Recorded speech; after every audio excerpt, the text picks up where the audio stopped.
Makima, the Control Devil, is a character who's been talked about nearly as much as Gojo due to her incredibly strong techniques and abilities. Makima is a nigh-immortal devil with the ability to control anyone she believes she is above. This is done by a type of hypnosis and binding via chains, which allows her to take control of their abilities for her own usage. Using this, she's gained access to people, devils, and their contracts, which is something devils aren't usually able to do. For this specific video, I'll only be giving Makima control of the devils she uses in the series. However, I will speak on the possibility of her using any other devil contracts we've seen as well later in the video. Anyways, the devils she canonically has access to are the Punishment Devil, Snake Devil, Future Devil, Angel Devil, Spider Devil, and Gun Devil. Using these, excluding the Dun Devil she obtained after defeating a percentage of it, Makima was able to take down the behemoth using the Punishment Devil. This small percentage of the Gun Devil was able to leave cities around the world in waste by simply moving around or targeting specific humans, meaning for Makima's contracts to defeat it, she would need to scale to at least around multi-city level with her contracts prior to obtaining the Gun Devil.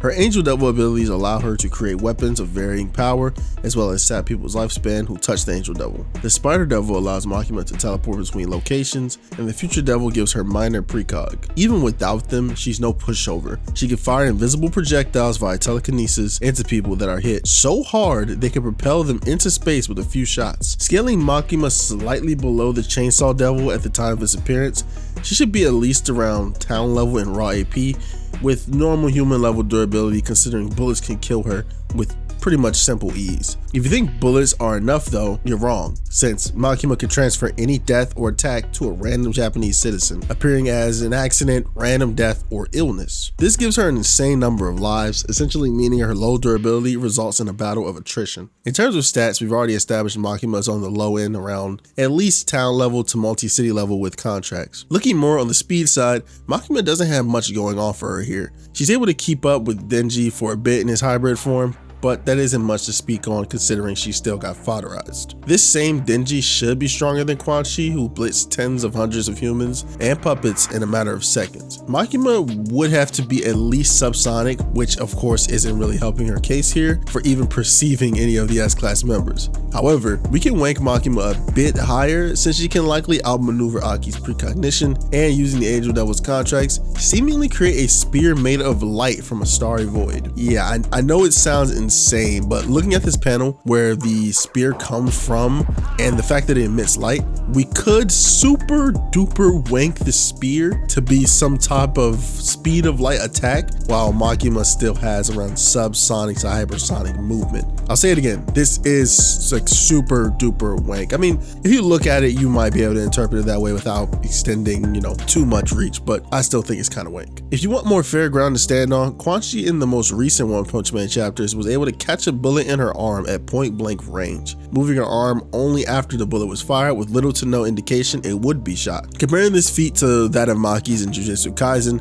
which is likely less impressive since the bullet is made of rubber, we can wank Makima to a more comfortable massively hypersonic, allowing us to continue this video without Makima dying endlessly to any of the S-Class. Now, it's time to match her up with all our heroes, starting with who would lose and how. Luckily, none of the S-Class lose with low difficulty, not even Puri Puri or Zombie Man. Our lower tier heroes all have the power and speed to brawl with Makima for an extended period of time, but the issue for the likes of Puri Puri Prisoner or Tank Top Master is going to be stamina. There are 125 million citizens in Japan, and equalizing that to the amount of people in the One Punch Man supercontinent, Makima has to be killed over that many times in order to officially be stopped. Zombie Man seems to lack that stamina issue and actually may have a chance of eventually taking Makima down. However, there's a possibility that Makima could launch Zombie Man into space with her finger gun, or could very well eventually gain control of him with her chains since he isn't insanely stronger than her to begin with. Makima would take this fight with medium difficulty, and the same can be said with the other two who have little to no chance of winning of their fist alone. In all fairness,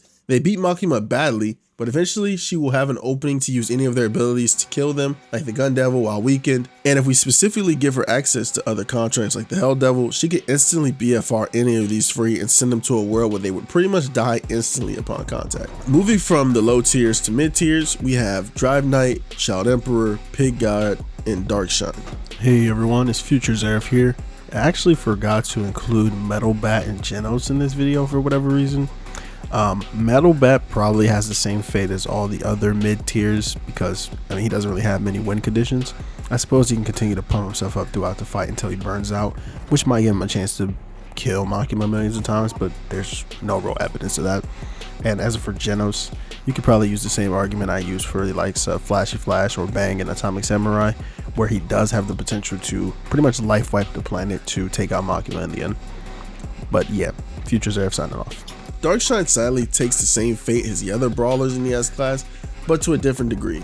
We know Darkshine's mindset can be easily altered in a fight where he feels his strength is being overwhelmed or outlasted. Makima, being unkillable and ever so tenacious, can very likely shatter Darkshine's ego since she's an unsurmountable foe. Once this happens, Makima can use her chains or the Hell Devil to take control of Darkshine or kill him with thousands of devils in hell who likely outscale him.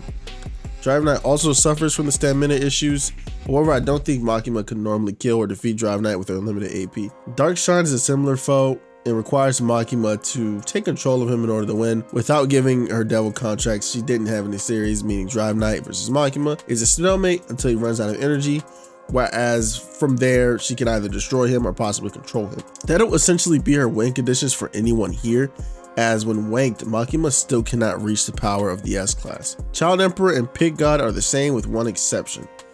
Pig God actually might be able to defeat Makima more times than she could defeat him. Although stat-wise they're around the same strength and speed, Pig God's primary attack is literally eating his opponents, a weakness Makima clearly has as we've seen in the manga. If Makima doesn't immediately launch Pig God into space, he should get the jump on her, eat her, and end the fight there. Pig God actually wins a fight low to mid diff here. Our high tiers are where things are at their best. Tatsumaki, Blast, Bang, Atomic Samurai, King, and Flashy Flash. Oh, and Metal Knight. I forgot to put him on the script here.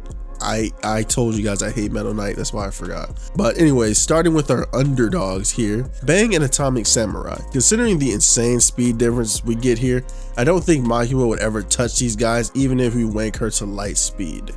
Under this argument, they would likely kill her hundreds of times in seconds since she has normal human AP. Unlike the other S-Class who are between hypersonic to massively hypersonic, it can be argued here that these two can kill Makima before their stamina actually runs out.